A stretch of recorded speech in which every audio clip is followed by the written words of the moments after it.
Hello guys, नमस्ते, इस्लाम, सत श्री अकाल, जय श्री राम। कैसे हैं आप लोग? आशा करता हूँ आप लोग अपने घर में होंगे, सुरक्षित होंगे, खुशहाल होंगे। जैसा कि मैंने आपको पिछली वीडियो में कहा था कि ये वीडियो जो है एक पाकिस्तानी के ऊपर बनेगी, क्योंकि बहुत एक कुत्ते का बच्चा है पाकिस्तान का, बड़ा भौंकरा है। लेकिन क्या है कि जब यहीं के लोग वो काम करेंगे तो हमें कहीं और जाने की जरूरत क्या है? क्या फ़र्क है उनमें और इन लोगों में?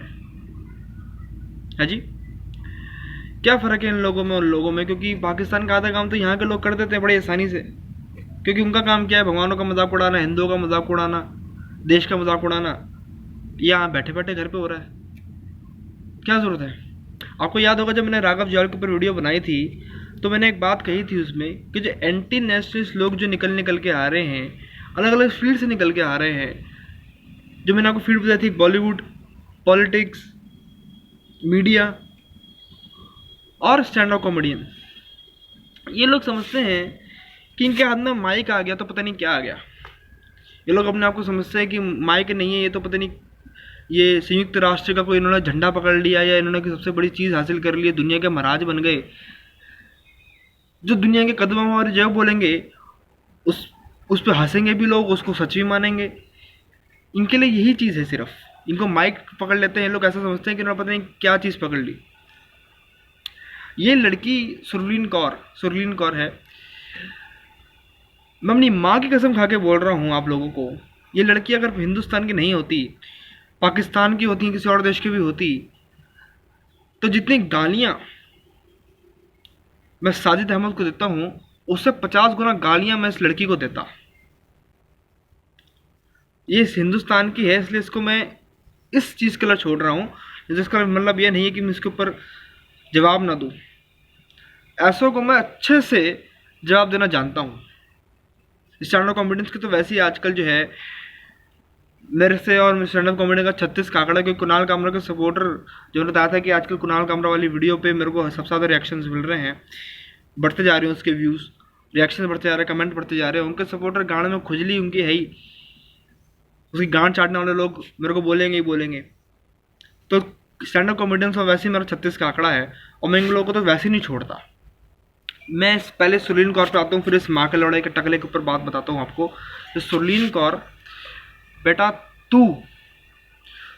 तुझ में और सनी लियोनी में कोई फर्क नहीं है, दोनों ने ही कौर शब्द की माँ बहन चोद दी। तू पंजाबी है, मैं भी पंजाबी, शर्म आती है कि तुम जैसे लोग पंजाबियों में हैं। क्योंकि जब हम सिखों के बारे में बात करते हैं तो पैट्रियोटिज्म, हमें मतलब पवित्रता, प्योरिटी, ये चीज़ें सामने आती है जब हम सिखों के बारे में बात करते हैं। तो क्योंकि एक सिखणी जो है, एक सिखणी में इतना दम होता है कि अपने साथ साथ 10 लड़कियों की रक्षा, लाख लड़की की रक्षा कर सकती है। वो एक सिख सवा लाख के बराबर होता है, और सिखड़ियाँ कम नहीं होती सिखों से। तो कौर शब्द तुमने इस नाम के आगे से कौर शब्द हटा दे, तेरे को मैं इतनी सलाह देना चाहूँगा, क्योंकि तू कौर शब्द के लायक नहीं है। तेजी में और सनी लियोनी में कोई फ़र्क नहीं है। तूने अपना, अपने माँ बाप का, अपने देश का, अपने धर्म का, अपने नाम का, सबका मजाक बना के रख दिया है। तूने अपना मजाक बनाया है, तूने अपनी माँ का मजाक बनाया है। इसके लिए अगर तेरे को तेरी माँ माफ़ कर सके तो बड़े हैरानी की बात होगी, क्योंकि शायद उसने भी किसी ज़माने में अपनी माँ का मजाक बनाया होगा। तूने हिंदू धर्म के बारे में बोला, क्या औकात है तुम्हारी जो तुम हिंदुओं के बारे में, क्या कितना जानते हो तुम हिंदुओं के बारे में? कौन हो तुम लोग? कितना जानते हो तुम सिख धर्म के बारे में? कितना जानते हो तुम लोग? सिर्फ पहनचोदों पाकिस्तान के तलवे चाट सकते हो सिर्फ। तुम्हारी गांड में दम नहीं है। आज मैं स्टैंड अप कॉमेडियंस को किसी कोई एक माँ का, कोई एक बाप की औलाद होगा ना जो उनकी माँ जो 3600 के पास नहीं गई होगी, किसी एक स्टैंड अप कॉमेडियन की मैं चैलेंज देता हूँ, मेरे को कमेंट में रिप्लाई करे भोसड़ी वालों कि तुम क्यों नहीं हलाल के ऊपर जो है स्टैंड अप कॉमेडी करते, तुम क्यों नहीं भोसड़ी के उसके ऊपर 3 तलाक के ऊपर करते, क्यों नहीं तुम जिहाद को रिस्क में लेके आते। कंटेंट मैं लिख कर देता हूँ तुम्हें, कोई दिक्कत वाली बात नहीं है। बैंड का लौड़ा, तुम्हारी गांड में दम नहीं है। तुम्हारी माँ मस्जिदों में जाती थी चाटने, और वहाँ जो उसके साथ होता था तुम उसके नतीजे हो, और कुछ नहीं हो तुम लोग, उसके नतीजे हो। तूने कहा सुरलीन की हम स्कॉन वाले नहीं, हम पॉन वाले हैं। बेटा तू पॉन वाली भी नहीं, तू स्कॉन वाली भी नहीं, तू हलाला वाली है। अपनी माँ से जाके पूछ, कि कामदेव की हूँ मैं, या मैं किसकी हूँ, अपने बाप की हूँ, या मैं टेस्ट ट्यूब बेबी हूँ, मैं कौन हूँ? ज़रा अपनी माँ से जाके पूछ। तुम्हारी यही औकात है? तुम जिसका मजाक उड़ाते हो उसके बाद उससे माफ़ी मांगते हो, तो माफ़ी भी जो है रिजेक्ट हो जाती है। ये तो हमारी औकात है। तुम चरणों में हो दूसरों के, तुम दूसरों के घुटनों पर ही रहोगे ज़िंदगी भर भोसड़ी वालों, तुम्हारा और कुछ नहीं है। तुम्हें माइक पकड़ लेते हो, तू ये सारे स्टैंड अप कॉमेडियंस की बात करता हूँ कि तुम लोग जो हिंदुओं का मजाक उड़ाते हो, तुम्हें लगता है तुमने माइक पकड़ा है। तुमने माइक नहीं, हिंदुओं का लंड पकड़ा जिसको चूसते हो तुम लोग। समझ रहे हो?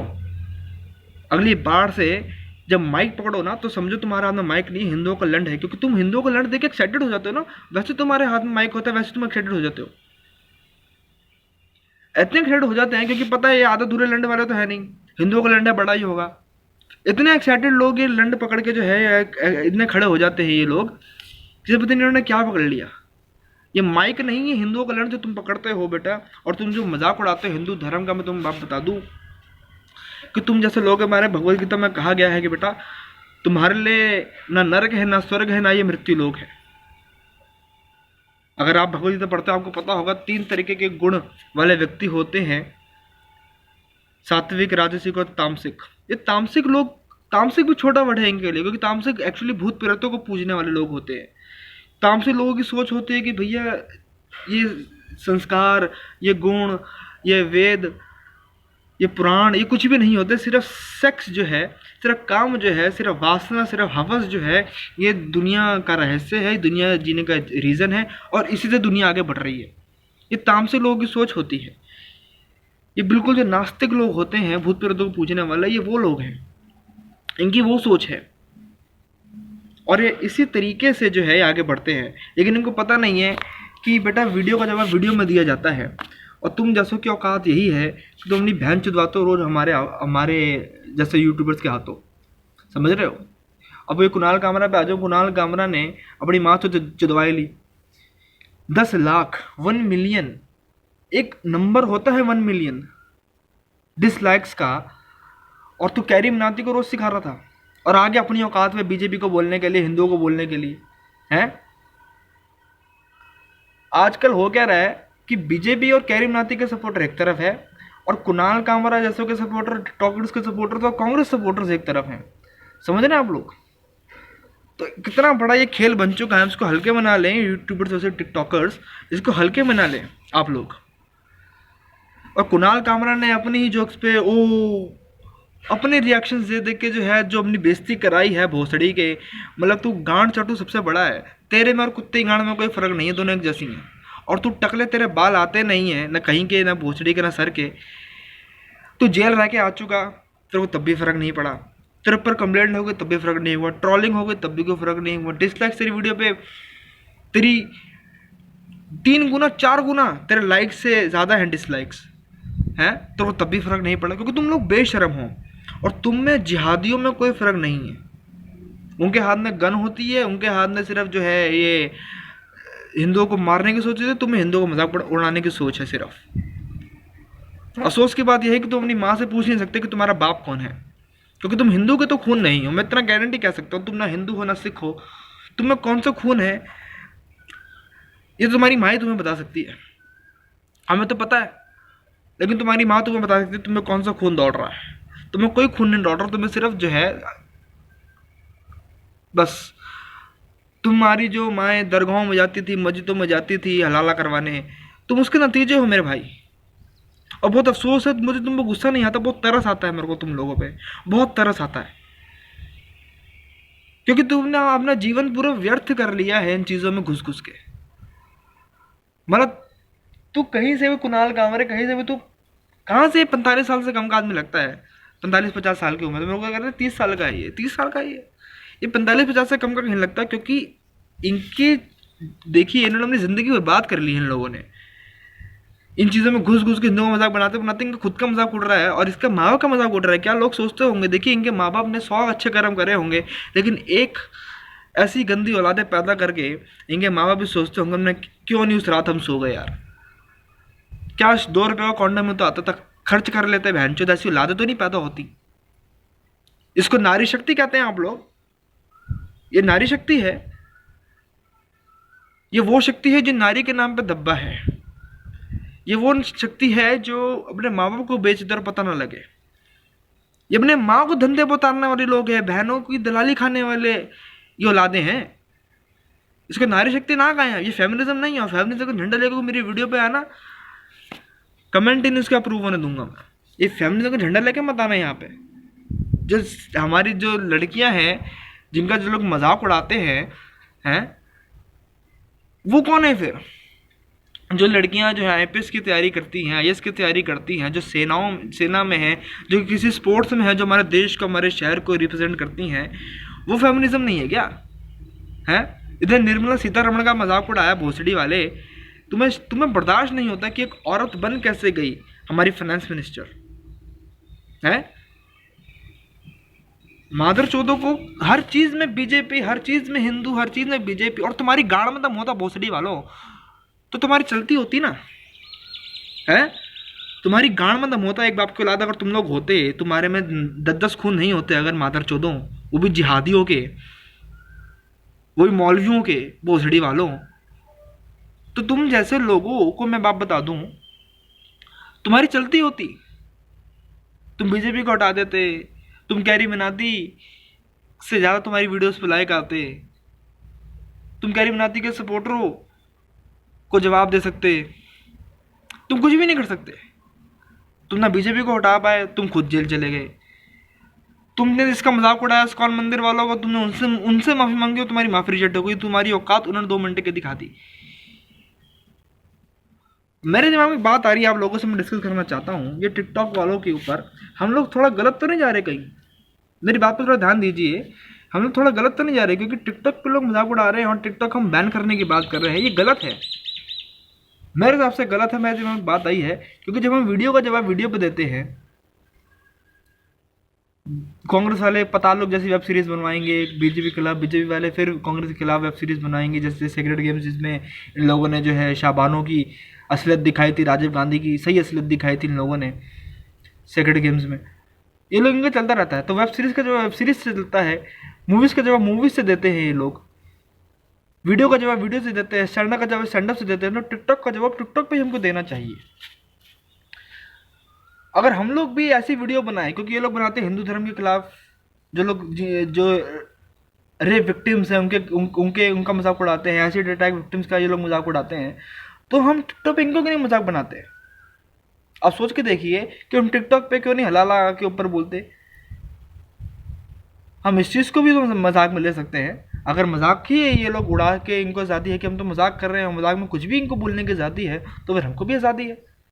क्यों हम टिकटॉक पे हलाला के खिलाफ बोल देते हैं? क्यों हम टिकटॉक पे 3 तलाक के खिलाफ बोल देते हैं? क्यों हम टिकटॉक पे एजाज खान के उड़ाते हैं? क्यों हम टिकटॉक पे जिहाद के खिलाफ उड़ाते हैं? क्यों हम टिकटॉक पे हम जो है ओवैसी की उड़ाते? आप ध्यान दीजिए इस बात पे कि टिकटॉक का जवाब टिकटॉक पे ही दिया जा सकता है। बैन करने से कुछ नहीं होगा, क्योंकि कभी रेटिंग 1 पॉइंट तक आ गई थी इसकी रेटिंग, फिर वो वापसी 4.5 आ गई, अब बढ़ गई होगी शायद और। तो जब गूगल भी जो है, गूगल प्ले स्टोर भी आप देखिए, प्ले स्टोर वापसी की रेटिंग बढ़ गई, गूगल भी हमारे साथ जो है वो चीट कर रहा है बार बार। तो इसका एक ही जवाब हो सकता है कि जिस भाषा में ये लोग जवाब चाहते हैं ना, उसी भाषा में उनको जवाब देना चाहिए। और हिंदुस्तानियों में एक्टरों की कमी तो है नहीं। देखिए मैं भी एक्टर हूँ, आप में से भी बहुत सारे लोग होंगे जो एक्टिंग हमारे तो खून में होती है, हम हिंदुस्तानी होते हैं, थोड़े एक्टर्स हैं। तो आप लोगों को ये बात समझनी चाहिए कि अगर टिकटॉक पे अगर ये लोग बोलते हैं, बकवास करते हैं, फैजू जैसे लोग या रियाज जैसे लोग, तो हम इन्हीं का जवाब टिकटॉक में क्यों नहीं देते? हम टिकटॉक पे बहुत अच्छा कर सकते हैं। अगर मैं समझता हूँ हम भगवान राम जी की चौपाइयाँ गा सकते हैं टिकटॉक पे, उनके ऊपर जो है उस पर हम एक्ट कर सकते हैं, लेकिन हम अपने भावनाओं के बारे में बोल सकते हैं, इनका मजाक उड़ा सकते हैं और असलियत ला सकते हैं। और हम तो बोलेंगे तो मजाक है, टिकटॉक है जो तो जस्ट फॉर फन है, क्योंकि इनको जस्ट फॉर फन के हिसाब से कुछ भी बोलने की आज़ादी है, तो हमें भी है। तो सोच के देखिए इस बारे में। अगर ऐसा हो जाए तो इनको इसी की भाषा में जवाब देंगे, और फिर टिकटॉक वर्सेस यूट्यूबर्स नहीं होगा, टिकटॉक वर्सेस टिकटॉकर्स होगा, यूट्यूबर्स वर्सेस यूट्यूबर्स होगा। क्योंकि जास खान टिकटॉकर नहीं है, वो यूट्यूबर ही है। तो वो टिकटॉक वर्सेस यूट्यूबर्स में डिजर्व नहीं करता आना, क्योंकि वो तो खुद टिकटॉकर्स के साइड है। तो टिकटॉक का जवाब टिकटॉक पे देना चाहिए और यूट्यूब का जवाब यूट्यूब पे देना चाहिए। बाकी कुणाल कामरा जैसे लोगों की औकात में इतनी बता दूं कि ये लोगों सपोर्टर जो हैं इन लोगों के, इनकी सिर्फ गांड चाटना जानते और कुछ नहीं जानते। और इनकी गांड में अगर दम होता तो इनकी चलती हिंदुस्तान में, इनकी ना वहाँ चलती है ना यहाँ चलती है।